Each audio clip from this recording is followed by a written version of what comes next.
Meu nome é Kennel. Eu tinha 17 anos em 2021, morando com meus pais em um bairro tranquilo de subúrbio. Era um lugar onde nada nunca acontecia. Você conhece o tipo: ruas calmas ladeadas por casas idênticas e pessoas que acenavam educadamente, mas raramente paravam para conversar. Mas naquela noite, o comum se transformou em algo que eu só tinha visto em filmes. Era um sábado chuvoso e meus pais tinham ido à casa de um vizinho a algumas ruas de distância para jogar xadrez. Eles adoravam seus jogos, mas ficar sentado ali ouvindo adultos discutindo peões e estratégias não era minha ideia de diversão.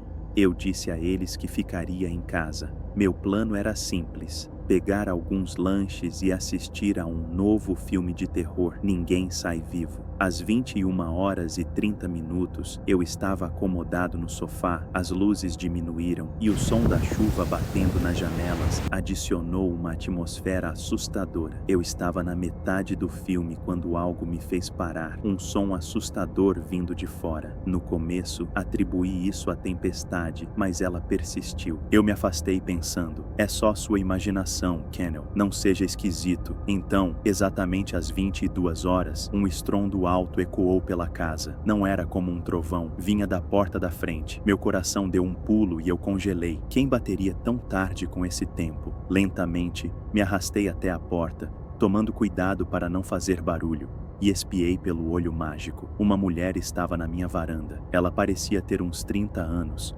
usando uma capa de chuva encharcada, o cabelo pingando enquanto a chuva caía sobre ela. Seu rosto estava pálido e ela parecia desesperada. "Por favor", ela gritou, sua voz quase inaudível por causa da chuva. "Preciso de ajuda. Meu carro quebrou e meu telefone está sem bateria. Posso usar o seu para ligar para alguém?" Hesitei, com o pulso acelerado. O poste de luz iluminava o carro dela estacionado na calçada. O motor ainda estava ligado. Aquilo me pareceu estranho. Por que o carro dela estaria ligado se estivesse quebrado? Olhei pelo olho mágico tentando entender. Então, contra todo bom senso, abri a porta. Ela ficou parada ali, tremendo. "Obrigada", disse ela, dando um passo à frente. Mas assim que me afastei, eu o vi. Um homem de moletom preto, correndo em direção à casa, com o rosto parcialmente escondido e uma arma na mão. Meu sangue gelou. Bati a porta antes que a mulher pudesse entrar, girando a trava e trancando a corrente. Ela gritou e bateu na porta. "Deixe-me entrar. Você não entende." O homem chegou à varanda, batendo o punho contra a porta. "Abra!" gritou ele, sua voz uma mistura de raiva e pânico. Cambaleei para trás, meu coração batendo tão forte que pensei que fosse parar. De repente, ouvi vidro se estilhaçando nos fundos da casa. Minha respiração ficou presa enquanto eu disparava em direção à cozinha, onde o homem tentava passar pela janela quebrada. Sem pensar, peguei uma frigideira pesada e a joguei em sua direção. Ele se esquivou, mas sua mão prendeu no vidro quebrado,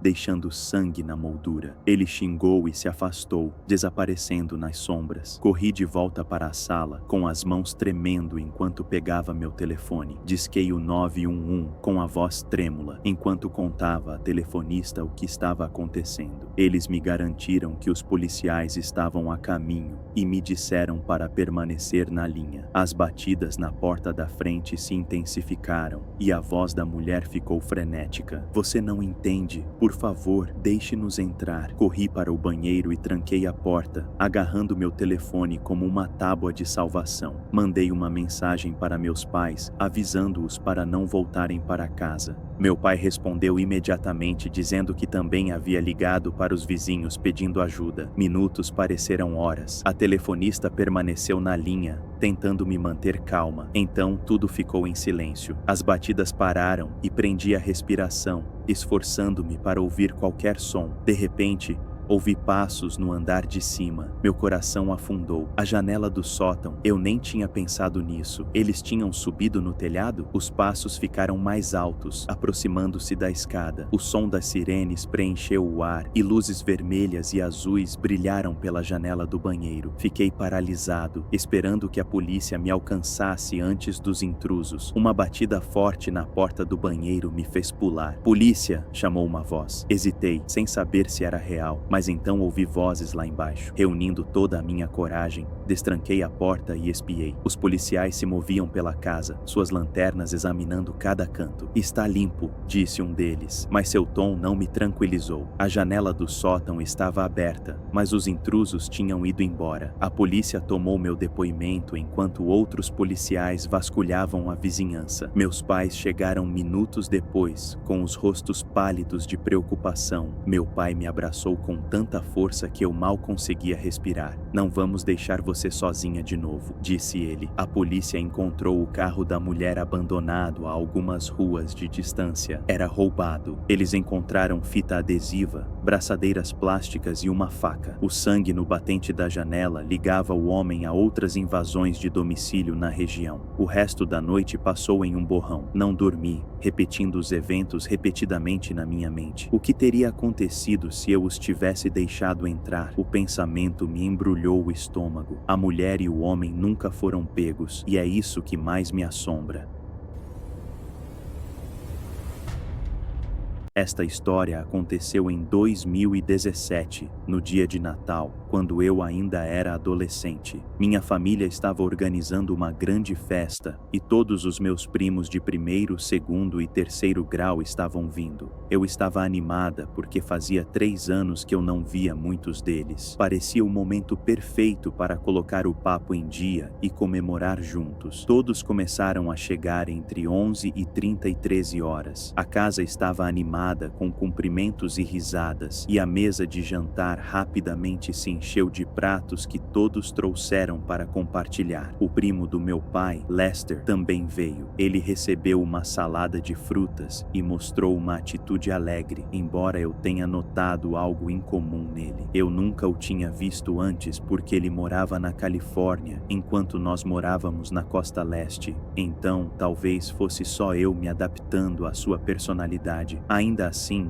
algo nele parecia estranho. O almoço foi servido por volta das 14h30 e todos se sentaram para conversar e comer. Compartilhamos histórias sobre o que estava acontecendo em nossas vidas. E a conversa foi cheia de energia. Foi bom ver todos se reconectando depois de tanto tempo separados. Depois do almoço, todos levamos nossos pratos para a cozinha. Enquanto eu ajudava a arrumar, meu celular vibrou no meu bolso. Era uma ligação da minha melhor amiga Elsa. Peguei o telefone e fui para o meu quarto em busca de privacidade, já que não queria que ninguém ouvisse nossa conversa. Conversamos principalmente sobre nossos planos de Natal e os presentes que ganhamos. Depois de uns 15 minutos, desliguei o telefone e me espreguicei, pronta para voltar à festa. Nesse momento, ouvi uma batida na minha porta. Era o Lester. Fiquei um pouco surpresa, porque ele iria querer falar comigo. Mesmo assim, disse que podia entrar. Ele entrou no quarto, olhando ao redor com curiosidade. "Oi", disse ele, "como vão as aulas?" Eu disse a ele que estava tudo bem e que estava gostando do meu primeiro ano do ensino médio. Ele fez mais algumas perguntas sobre minhas aulas e professores favoritos, o que pareceu normal, mas então perguntou algo estranho. "Você já notou algo incomum nesta casa?" Pisquei para ele. "Incomum? Tipo, o quê?" Ele inclinou a cabeça e sorriu de um jeito que me deixou desconfortável. "Ah, não sei", disse ele. "Às vezes casas antigas têm seus segredos." Eu não sabia o que dizer, então apenas dei de ombros e disse que não tinha notado nada. Ele assentiu, murmurou algo baixinho e saiu do quarto. Eu não conseguia me livrar da sensação estranha que ele deixou para trás. Mais tarde, quando a tarde virou noite, a família se reuniu na sala para abrir os presentes. Todos estavam rindo e conversando, mas notei Lester sentado ao lado, olhando pela janela. Ele parecia imerso em pensamentos, quase preocupado. Quando perguntei se ele estava bem, ele apenas sorriu e disse: "Ah, estou bem, só curtindo a vista." O estranho era que não havia muita vista lá fora. Estava escuro e tudo o que se podia ver era o contorno tênue das árvores do nosso quintal. Conforme a noite avançava, o comportamento de Lester se tornou ainda mais estranho. Ele vagava pela casa, às vezes parando para olhar para objetos aleatórios, como as fotos de família na parede ou o relógio antigo no corredor. Em certo momento, Eu o vi parado perto da porta do porão, olhando para ela. Quando perguntei o que ele estava fazendo, ele se virou rapidamente e disse: "Ah, nada. Só curiosidade." Curioso sobre o porão, era apenas um espaço antigo e inacabado onde guardávamos caixas de armazenamento. Não havia nada de interessante ali. Por volta das 21 horas, a maior parte da família decidiu que era hora de ir embora. As pessoas se abraçaram para se despedir, agradeceram pela recepção e saíram aos poucos. Logo, restavam apenas minha família e Lester. Meus pais o convidaram para passar a noite lá, já que era tarde demais para ele dirigir até o hotel. Não gostei da ideia, mas não disse nada. Mais tarde, naquela noite, eu estava deitado na cama, mexendo no meu celular, quando ouvi um rangido lá embaixo. Parecia alguém andando por aí. Imaginei que fosse só meu pai verificando as portas, ou talvez Lester pegando um copo d'água, mas então ouvi a porta do porão se abrir, seguida de passos fracos descendo as escadas. A curiosidade falou mais alto. Saí do meu quarto na ponta dos pés e espiei o corredor. A luz do porão estava acesa. Silenciosamente, fui até o topo da escada e olhei para baixo. Lá estava Lester, parado no meio do porão, segurando uma lanterna e examinando algo no chão. "Lester", chamei. Ele deu um pulo e desligou a lanterna rapidamente. "Ah, oi", disse ele, tentando parecer casual. Eu não conseguia dormir, então pensei em dar uma olhada. Sabe, porões são fascinantes. Fascinantes. Essa era a última palavra que eu usaria para descrever o nosso. Eram apenas prateleiras velhas, caixas empoeiradas e algumas teias de aranha. Eu não sabia o que dizer. Então fiquei ali parada, observando-o. Ele me deu um sorriso nervoso e subiu as escadas novamente, passando por mim sem dizer mais nada. Na manhã seguinte, Lester tinha sumido. Meus pais disseram que ele saiu cedo para pegar um voo, mas havia algo de errado. Decidi dar uma olhada no porão, e foi aí que notei. Uma das tábuas do piso perto da parede dos fundos havia sido arrancada. Dentro do vão havia uma pequena caixa empoeirada. Puxei-a para fora e a abri. Dentro havia cartas e fotografias antigas, algumas datando da década de 1940. Pareciam pertencer aos antigos donos da casa. Não havia nada de particularmente estranho nelas, apenas memórias antigas. Mas por que Lester se interessara tanto por elas? Quando contei aos meus pais sobre a caixa, eles ficaram tão confusos quanto eu. No começo, achei que ele fosse apenas socialmente desajeitado, mas algo nele parecia estranho. Com o passar das semanas, o comportamento de Dylan tornou-se cada vez mais desconfortável. Ele se intrometia em conversas sem ser convidado e frequentemente falava alto sobre assuntos bizarros com os quais ninguém se identificava. Não conseguimos entender por que Lester estava fuçando no porão ou por que ele saiu tão de repente. Até hoje, ainda me pergunto o que ele estava procurando e por que agiu de forma tão estranha naquela noite. Foi um Natal que nunca esquecerei.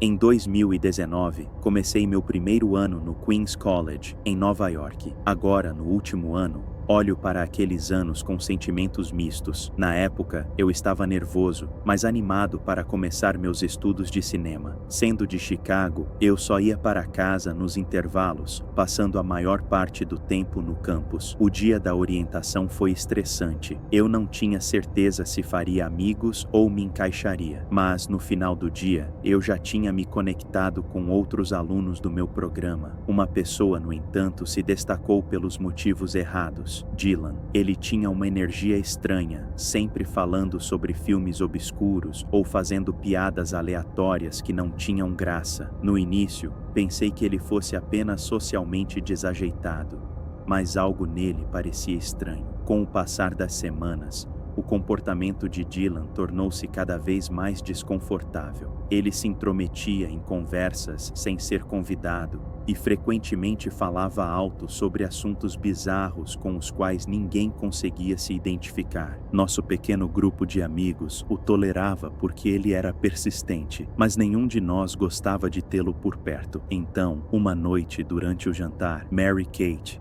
uma das minhas amigas, Mencionou algo que nos deixou a todos desconfortáveis. Vocês ouviram falar do Dylan? Zrenia, ela perguntou. Algumas garotas disseram que ele as estava seguindo até seus dormitórios. Elas estão apavoradas. Meu estômago embrulhou. A ideia de Dylan perseguindo alguém não era surpreendente, mas ouvir a confirmação tornou a realidade. Daí em diante mantive distância, evitando-o o máximo possível. Mesmo assim, ele sempre conseguia encontrar o caminho para o nosso grupo, falando como se nada estivesse errado. Uma tarde, Dylan se juntou a nós sem ser convidado no almoço. Sua conversa sem sentido habitual ficou mais sombria quando ele perguntou: por que todo mundo me olha como se eu fosse uma aberração? Qual é o problema deles? Eu queria ficar em silêncio, mas ele continuou insistindo. Finalmente eu explodi. Talvez seja porque você não respeita os limites das pessoas, Dylan. Nem tudo precisa ser sobre você. Seu rosto se contorceu de raiva, mas ele não disse nada. Ele se levantou abruptamente e saiu furioso. Isso deveria ter sido o fim, mas as coisas pioraram de maneiras que eu nunca esperava. O feriado de Ação de Graças chegou e eu voei de volta para casa, em Chicago. Meus pais ficaram felizes em me ter em casa e eu aproveitei meu tempo recuperando o sono e relaxando. Uma noite, por volta das 21h30, eu estava no meu quarto olhando o celular quando ouvi uma batida na janela. A princípio, pensei que pudesse ser uma pegadinha. Meu quarto ficava no térreo, mas ninguém nunca tinha batido na minha janela antes. Curiosa, abri a cortina e congelei. Parado ali, iluminado pelo brilho fraco dos postes de luz, estava Dylan. Meu coração disparou. Como ele estava aqui? Por que ele estava na minha casa? Abaixei a cortina e recuei, o pânico me invadindo. Meus pais estavam na sala de estar. Então corri para contar a eles o que tinha visto. Mãe, pai, Dylan está do lado de fora da minha janela. Deixei escapar. Quem? Perguntou meu pai, franzindo a testa. Um cara da escola. Ele estava agindo de forma estranha e agora está aqui. Minha mãe se levantou imediatamente. Vamos verificar. Voltamos para o meu quarto e ela espiou pela janela. Não tem ninguém aqui, disse ela com a voz calma, mas cética. Ele estava bem ali, insisti, com a voz trêmula. Talvez você esteja apenas estressado, disse meu pai. Está tarde, descanse um pouco. Não discuti, mas sabia o que tinha visto. Pelo resto da noite não consegui dormir. Minha mente fervilhava de perguntas. Como Dylan sabia onde eu morava? Será que ele estava me seguindo? Os dias seguintes foram tensos. Cada vez que eu passava por uma janela ou saía, sentia como se estivesse sendo observada. Tentei racionalizar meu medo. Talvez não fosse Dylan. Talvez fosse apenas uma coincidência. Alguém parecido com ele, mas no fundo eu não conseguia me livrar da sensação de que não estava segura. De volta à escola, Dylan não estava mais frequentando as aulas. Circulavam boatos de que ele havia sido expulso por assediar outros alunos. Embora fosse um alívio não vê-lo no campus, a sensação de desconforto persistia. Certa noite, fiquei até tarde na biblioteca para terminar um projeto. Enquanto caminhava de volta para o meu dormitório, senti a nítida sensação de estar sendo seguida. Olhei por cima do ombro e vi uma figura à distância. Estava escuro demais para distinguir quem era, mas meus instintos gritavam para que eu me apressasse. Apressei o passo, com o coração batendo forte, até chegar à segurança do meu dormitório. Nas semanas seguintes, comecei a notar sinais sutis de que alguém poderia estar me observando. Um caderno que eu pensava ter deixado no meu dormitório estava de repente na minha mochila. A chave do meu dormitório desapareceu por um dia antes de reaparecer misteriosamente na minha mesa. Eu não conseguia provar nada, mas sabia que Dylan estava por trás disso. Certa noite, voltei ao meu dormitório depois de uma aula tardia e encontrei um bilhete colado na minha porta. A letra estava trêmula e quase ilegível, mas reconheci a assinatura. Dylan. O bilhete dizia: você não pode me ignorar. Ainda não terminamos. O medo se transformou em raiva. Levei o bilhete para a segurança do campus e expliquei tudo o que havia acontecido, desde a perseguição até o incidente em minha casa. Eles me garantiram que investigariam e me incentivaram a permanecer vigilante. Apesar das garantias, me senti exposta e vulnerável. Naquela noite, ouvi passos do lado de fora da minha janela novamente. Desta vez, não olhei. Em vez disso, liguei para a segurança do campus e relatei a perturbação. Eles chegaram em poucos minutos, mas quem quer que estivesse lá fora já tinha ido embora. Encontraram pegadas frescas na neve que se afastava da minha janela, confirmando meus medos. Finalmente, o avistamento parou e Dylan desapareceu da minha vida. Nunca soube o que aconteceu com ele, mas a experiência deixou uma marca duradoura. Comecei a tomar precauções, checando as fechaduras 2 vezes, evitando andar sozinho à noite e sendo cuidadoso com quem compartilhava informações pessoais.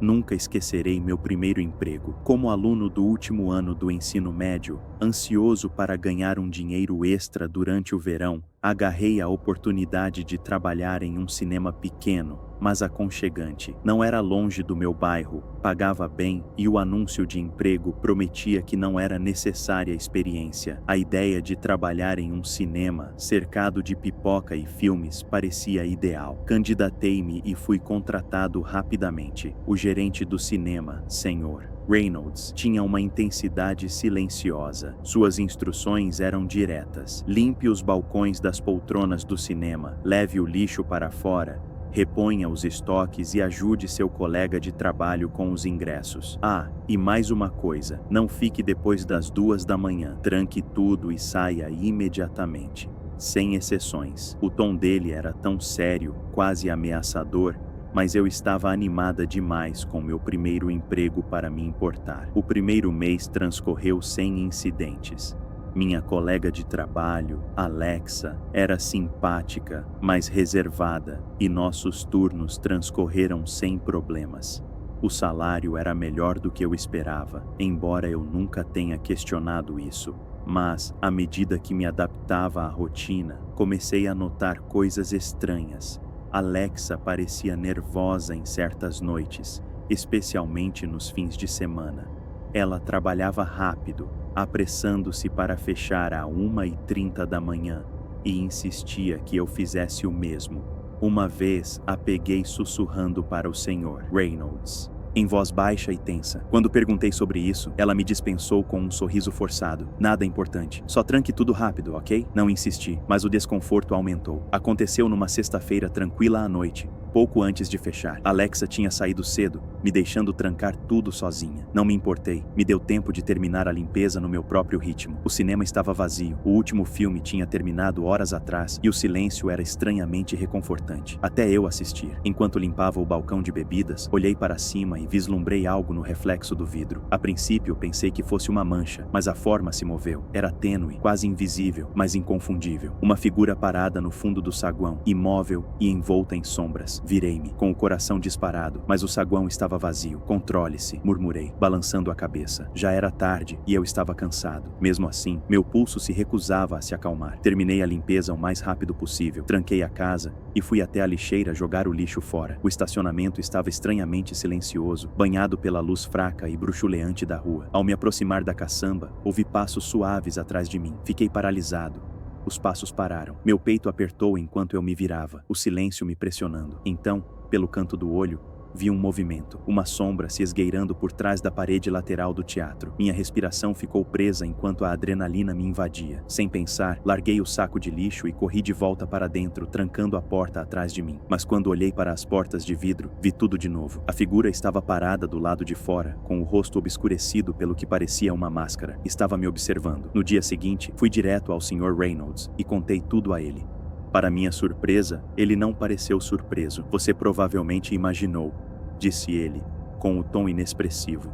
Não imaginei, insisti. Havia alguém lá fora, usando uma máscara. Seu maxilar se contraiu. Mantenha o foco em suas tarefas e feche tudo no horário. É tudo o que direi. Frustrada, recorri a Alexa em busca de respostas. Ela hesitou, mas finalmente me confidenciou. Este lugar é estranho. Eu também já vi coisas, admitiu. Sombras, Sussurros, até passos quando não há ninguém por perto. É por isso que não fico até tarde. Olhei para ela, com o estômago embrulhado. Por que ninguém diz nada? Por que ainda estamos trabalhando aqui? Ela balançou a cabeça. O Sr. Reynolds não quer falar sobre isso, mas ouvi boatos sobre um homem que trabalhava aqui anos atrás. Ele era perturbado, obcecado pelas sessões noturnas. Uma noite, ele surtou e atacou um colega de trabalho durante seu turno. Ele usava uma máscara para esconder sua identidade, mas eles o pegaram eventualmente. Algumas pessoas dizem que seu espírito permanece, revivendo seus momentos finais. Meu sangue gelou. No sábado seguinte, Alexa ligou dizendo que estava doente,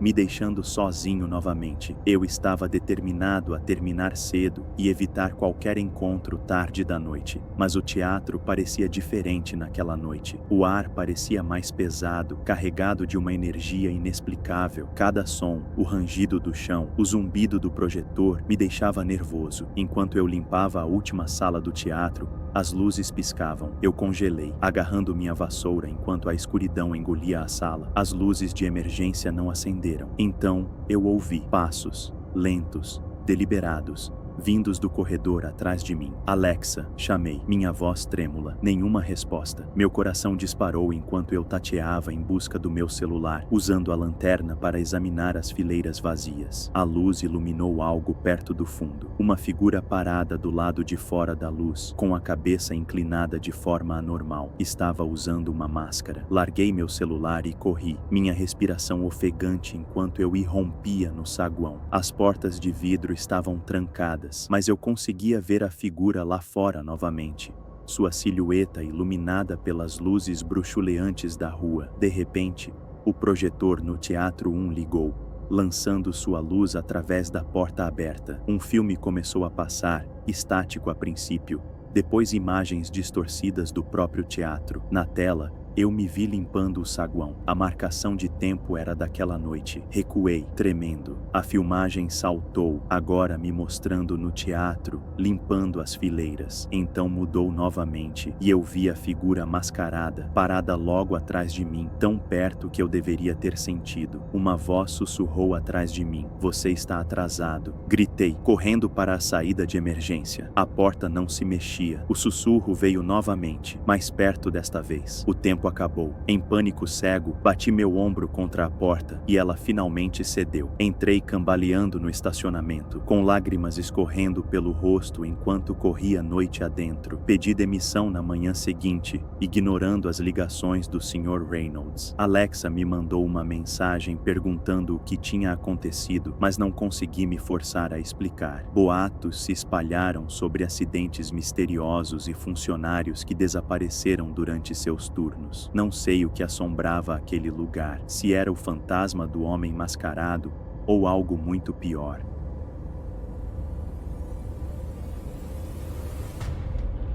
Nunca pensei que meu cachorro, Rocky, salvaria minha vida. Rocky é um pastor alemão com pelo marrom, manchas pretas marcantes e um rabo grande e fofo. Ele é leal e protetor, mas sempre pensei nele apenas como um animal de estimação doce e amoroso. Isso até que uma noite aterrorizante provou o quanto ele era mais do que isso. Era final de novembro e as noites estavam começando a ficar mais frias. Moro sozinha em uma casa pequena e aconchegante na beira da floresta. É tranquilo aqui, longe do barulho da cidade. Rocky e eu passamos a maior parte das noites encolhidos no sofá, ele aos meus pés, enquanto leio um livro ou assisto TV. O silêncio é algo que aprendi a amar, mas às vezes pode parecer assustador, especialmente quando o vento uiva entre as árvores como naquela noite. Lembro-me de estar sentada no sofá, enrolada em um cobertor, tomando chá. Rocky estava deitado perto da porta, com a cabeça apoiada nas patas, parecendo meio adormecido. Tinha sido um longo dia, e eu estava pronta para ir para a cama. O som do vento fazia a casa ranger, o que não era incomum, mas parecia mais alto naquela noite. Tentei ignorar, dizendo a mim mesma que era apenas minha imaginação. Quando me levantei para apagar as luzes, Rocky de repente levantou a cabeça. Suas orelhas se aguçaram e ele encarou a porta com intensidade. "O que foi, garoto?" perguntei, embora não esperasse uma resposta. Rocky não se moveu. Ele apenas continuou olhando. Seu corpo tenso como se estivesse pronto para atacar. Seu rosnado baixo preencheu o cômodo, vibrando através do silêncio. Meu coração disparou. Tentei escutar, mas tudo o que conseguia ouvir era o vento lá fora. Talvez fosse um veado ou algum outro animal passando. Morando perto da floresta, eu estava acostumado com a vida selvagem vagando por ali. Mas Rocky não costumava agir assim, a menos que algo estivesse errado. Caminhei até a janela, abrindo a cortina apenas o suficiente para espiar. O quintal parecia vazio, as sombras das árvores balançando ao luar. Dei um pequeno suspiro, aliviado, e me virei para Rocky. "Veja, não tem nada lá fora." Antes que eu pudesse terminar, Rocky se levantou de um salto, latindo alto. Ele correu para a porta com as unhas arranhando o piso de madeira enquanto derrapava até parar. Meu estômago se revirou. Não vi nem ouvi nada, mas o comportamento de Rocky me dizia que algo não estava certo. Peguei meu telefone por precaução. Então ouvi um som suave e fraco, como o som de passos no cascalho lá fora. Estava tão silencioso que quase me convenci de que estava imaginando. Mas Rocky latiu novamente, mais alto desta vez, com o focinho pressionado contra a parte inferior da porta. Havia alguém lá fora. Minhas mãos começaram a tremer enquanto eu discava o número de emergência. Minha voz tremia enquanto eu contava à atendente o que estava acontecendo. Ela me garantiu que alguém estaria a caminho, mas enquanto isso, me disse para manter a calma e manter a linha aberta. Era mais fácil falar do que fazer. Afastei-me da porta, agarrando o telefone com força. Rocky ficou onde estava, rosnando baixo e profundamente, o rabo rígido como uma tábua. De repente, houve um estrondo alto, uma batida na porta. Não uma batida. Foi mais forte do que isso, como se alguém estivesse tentando forçar a entrada. Meu coração pulou na garganta. Os latidos de Rocky tornaram-se ferozes, quase selvagens. Seus dentes se arreganharam enquanto ele jogava todo o seu peso contra a porta, como se pudesse empurrar quem quer que fosse para fora. O som de madeira lascada me fez ofegar. Percebi que quem quer que estivesse do outro lado estava determinado a entrar. "Afastem-se da porta", gritei, porém, duvidava que pudessem me ouvir por causa dos latidos de Rocky. Minha voz falhou, o pânico dificultando pensar direito. Recuei mais para dentro da sala, procurando por qualquer coisa que pudesse usar para me proteger. Meus olhos pousaram no atiçador da lareira e o agarrei, segurando-o com força. A porta se abriu com um estrondo alto, pedaços da moldura se espalhando pelo chão. Um homem entrou, vestindo roupas escuras e uma máscara que escondia o rosto. Ele era alto e largo, e apenas sua presença foi suficiente para me imobilizar. Mas Rocky não hesitou. Com um rosnado feroz, Rocky se lançou contra o intruso. Ele se moveu tão rápido que pareceu um borrão. O homem cambaleou para trás, claramente não esperando a força total de um pastor alemão furioso. Rocky apertou as mandíbulas no braço do homem, rosnando e balançando a cabeça violentamente. O homem gritou um som áspero e gutural que me arrepiou. Por um momento fiquei ali, atordoado demais para me mover. Mas então me recuperei. Gritei para o homem ir embora,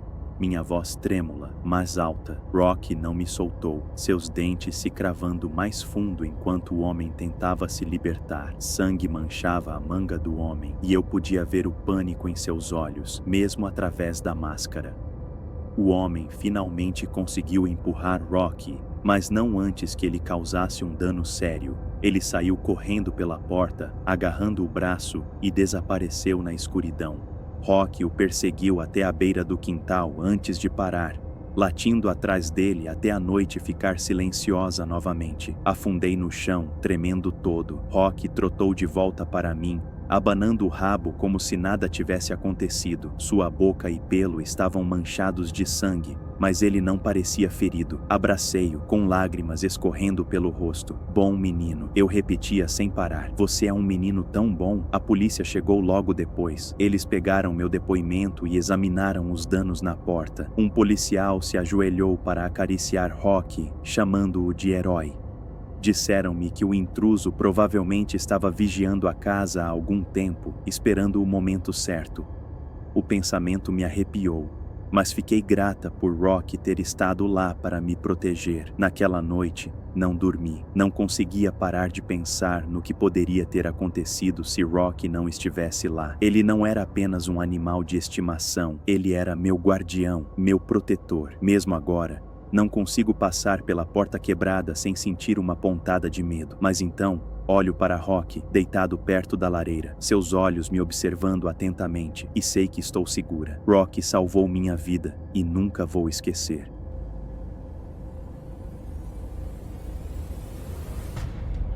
Esta história se passa nas últimas férias de Natal. Tenho uma família maravilhosa, um marido amoroso e 4 filhos incríveis, e todos moramos em Londres. Decidimos passar o Natal em um lugar diferente naquele ano, com meus irmãos e pais conosco. A Groenlândia parecia um refúgio perfeito, uma terra de paisagens nevadas e tranquilidade serena, longe da agitação da cidade. Mal sabíamos que se tornaria um pesadelo que jamais esqueceríamos. Era 23 de dezembro quando pegamos um voo noturno para a Groenlândia. A viagem foi tranquila, embora longa, e chegamos quase às 23 horas, exaustos da viagem. Depois de alugar um carro, dirigimos até um chalé aconchegante a apenas 10 minutos de distância. A casa era pitoresca e tranquila, aninhada entre colinas nevadas. No minuto em que coloquei a cabeça no travesseiro naquela noite, apaguei. O dia seguinte foi perfeito. Exploramos a região, nos maravilhamos com a beleza intocada da tundra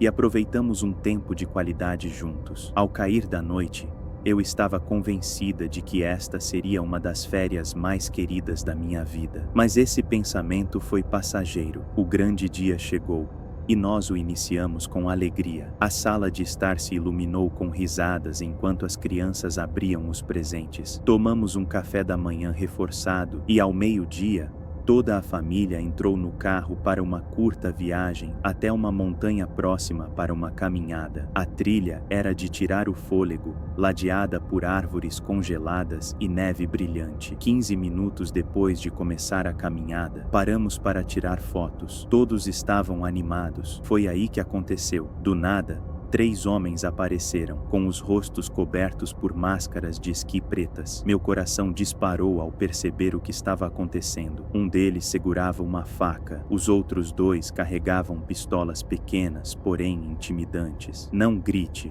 não corra", disse o mais alto deles com a voz fria e distante. As crianças se aconchegaram perto de mim e do meu marido. O medo apertou meu peito enquanto a realidade se aprofundava. Estávamos completamente isolados, longe de qualquer ajuda. "Dê-nos tudo o que tiver", latiu um deles, brandindo a pistola. Meus irmãos e eu nos apressamos em obedecer. Entregamos celulares, carteiras, relógios, tudo o que podíamos imaginar. Os homens foram metódicos, pegando nossos pertences e colocando-os em uma mochila. Meu marido tentou manter a calma, murmurando palavras de conforto para as crianças, mas eu conseguia ver a raiva e o desamparo em seus olhos. O terceiro homem, mais baixo e nervoso, vasculhou nossas malas. "Chega, é só isso que vocês têm", disparou ele, parecendo frustrado. "Por favor", eu disse com a voz trêmula, "não temos mais nada, apenas pegue e nos deixe em paz." Ele não pareceu convencido. Depois do que pareceu uma eternidade, os homens começaram a recuar. Por um momento pensei que a provação tivesse acabado, mas então, sem aviso, o homem mais baixo agarrou meu filho mais novo, Liam, que tinha apenas 6 anos. "Não, pare!", gritei, me lançando para a frente, mas o homem mais alto me empurrou para trás com força. "Precisamos de uma alavanca", disse o homem baixo,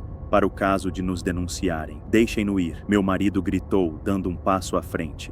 Mas o homem armado ergueu a arma ameaçadoramente. Afaste-se, ou ele está acabado, rosnou o homem. O tempo pareceu congelar. Os gritos aterrorizados do meu filho cortavam o ar, enquanto os homens o arrastavam para a floresta. Meus irmãos me seguraram enquanto eu gritava e implorava, desesperada para correr atrás deles. Ficamos paralisados e impotentes enquanto os homens mascarados desapareciam entre as árvores, levando Liam com eles. Corremos de volta para o carro, sentindo o peso do que acabara de acontecer a cada passo. Meu marido nos levou direto para a delegacia mais próxima, onde relatamos o roubo e o sequestro em meio a lágrimas e palavras entrecortadas. Os policiais nos garantiram que fariam todo o possível para encontrar Liam. Mesmo assim, suas expressões sombrias me diziam a verdade. Ali, naquele deserto remoto, as chances eram mínimas. Naquela noite, nenhum de nós dormiu. Qualquer som vindo de fora do chalé parecia uma ameaça. O peso da culpa e do medo me oprimia e eu não conseguia parar de me culpar. Na manhã seguinte, encurtamos a viagem e voamos de volta para Londres. O Natal já tinha passado, mas eu só conseguia pensar no meu filho desaparecido. Os dias que se seguiram se transformaram em uma névoa de tristeza e descrença. Trabalhamos em estreita colaboração com as autoridades, mas as pistas eram escassas. Os homens haviam desaparecido sem deixar rastros, sem deixar pistas sobre para onde haviam levado Liam ou por quê. Semanas se transformaram em meses, e embora a busca continuasse, a esperança começou a minguar. Cada telefonema da polícia me enchia de esperança e pavor, mas as respostas nunca vinham. Tirei uma licença do trabalho, incapaz de me concentrar em nada além da dor da perda. Meus irmãos e pais tentaram nos apoiar, oferecendo apoio e amor, mas nada conseguia preencher o vazio. Nosso lar, antes feliz, agora parecia pesado de tristeza. Meus outros filhos ficaram mais quietos, e suas risadas foram substituídas por sussurros cautelosos. Meu marido e eu lutamos para nos sustentar, cada um de nós lutando contra a culpa e a tristeza. Até hoje, o destino de Liam permanece desconhecido. Os homens mascarados nunca foram capturados, e o rastro desapareceu. Desde então, cada Natal tem sido uma lembrança dolorosa do que perdemos naquele dia na Groenlândia.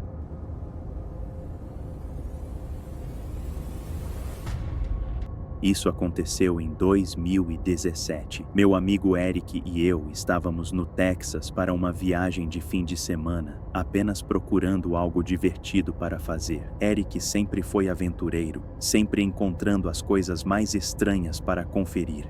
Naquela época, ele ouviu falar de um hospital psiquiátrico abandonado nos arredores da cidade. Dizem que é mal assombrado, disse Eric, sorrindo como se tivesse acabado de encontrar um mapa do tesouro. Vamos ver se é verdade. Eu não estava muito animada com a ideia, mas não ia deixar o Eric me chamar de covarde. Além disso, era dia, o que poderia acontecer em plena luz do dia. Quando chegamos lá, o hospital parecia saído de um filme de terror. Era enorme, com janelas quebradas e pichações cobrindo as paredes. A porta da frente pendia torta nas dobradiças, balançando levemente ao vento. O prédio inteiro parecia gemer e ranger como se estivesse vivo. Parece que vai cair em cima da gente, brinquei, chutando uns escombros perto da entrada. Eric riu e marchou para dentro. Eu o segui, embora meu estômago estivesse embrulhado. O ar lá dentro estava viciado, impregnado de cheiro de mofo e algo metálico. A luz do sol entrava pelas janelas quebradas, mas não tornava o lugar menos assustador. O corredor se estendia à nossa frente, longo e escuro, ladeado por portas quase fechadas. Algumas estavam entreabertas, como se nos convidassem a entrar. As paredes estavam cobertas de pôsteres desbotados e palavras rabiscadas que eu não conseguia entender. Vasculhamos por um tempo, sem encontrar nada além de cômodos vazios e móveis quebrados. Era tão assustador quanto se poderia esperar, mas nada estava acontecendo de fato. Eric não parava de fazer piadas, batendo nas paredes como se esperasse que um fantasma fantasma respondesse. Então, encontramos o quarto. Ficava perto do fim do corredor, escondido atrás de uma pesada porta de aço. A porta estava entreaberta e Eric a empurrou. As dobradiças rangeram ao se abrir. Lá dentro, o cômodo estava vazio, exceto por algumas cadeiras velhas e uma mesa. As paredes tinham símbolos estranhos pintados de preto,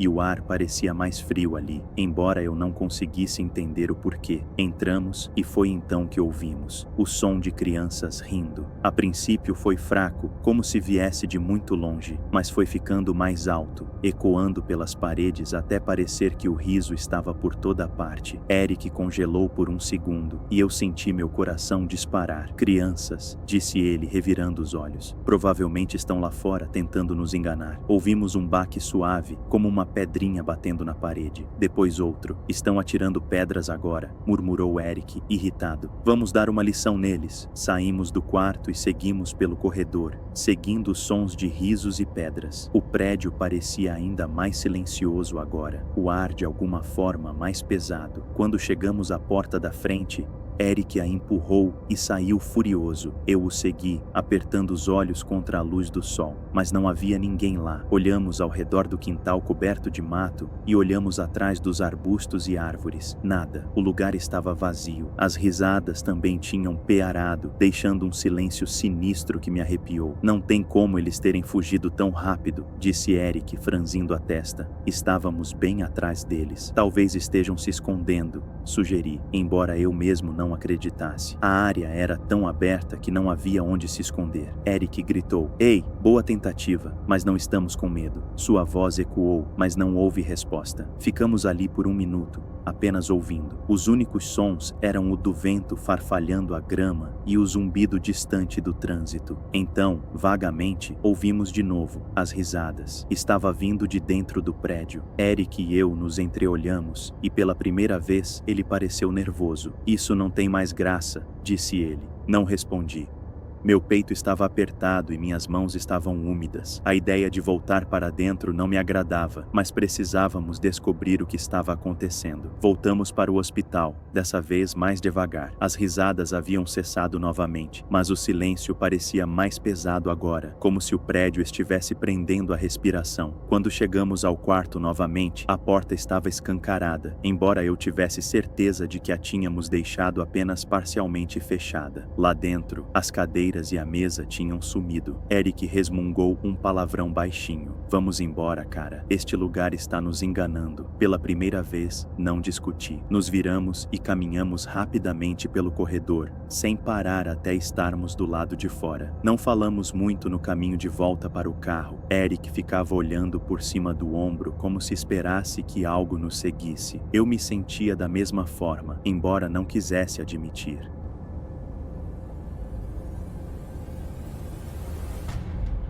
Quando eu tinha 8 anos, meu mundo parecia pequeno, mas cheio de maravilhas. Pequenas coisas me pareciam mágicas, como o suave estalar da neve sob minhas botas ou o brilho dos flocos de neve sob os postes de luz. Numa noite de inverno, enquanto o mundo lá fora estava coberto de neve fresca, aconteceu algo que ainda não consigo explicar.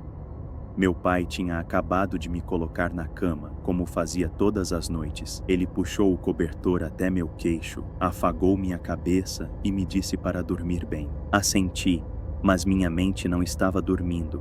Através das cortinas finas da minha janela, eu via os flocos de neve caindo sem parar, e tudo em que eu conseguia pensar era em como o mundo lá fora devia estar bonito. Era uma noite aconchegante.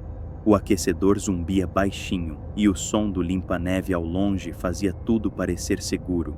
Esperei até ouvir os passos do meu pai sumindo no corredor e o rangido da porta do seu quarto se fechando. Então, chutei meu cobertor e fui na ponta dos pés até a janela. Abrindo a cortina, pressionei o rosto contra o vidro frio. A neve caía mais espessa agora, brilhando em tom alaranjado sob os postes de luz. O quintal parecia saído de um cartão de Natal, intocado e liso, com apenas algumas pegadas minúsculas indicando a direção da floresta. Fiquei me perguntando se eram de um coelho, ou talvez de uma raposa. Fiquei ali, perdido em pensamentos, por uns 5 minutos. O silêncio da neve me trazia paz, mas também era estranho, como se o mundo lá fora da minha janela fosse separado do mundo lá dentro. Então, quando comecei a me sentir a única pessoa acordada no mundo, ouvi um estrondo alto vindo da porta do meu quarto. O som me assustou tanto que ofeguei e me virei. Meu coração estava disparado, mas tentei me convencer de que era apenas a casa se acomodando. Talvez o aquecedor tenha batido em um cano, ou a porta tivesse se deslocado no batente. Mas quando olhei para a porta, meu estômago embrulhou. Lá, parada na porta, estava uma pessoa. Pelo menos, acho que era uma pessoa. Era pequeno, quase tão alto quanto eu, mas havia algo errado. Sua pele, ou talvez suas roupas, era completamente preta.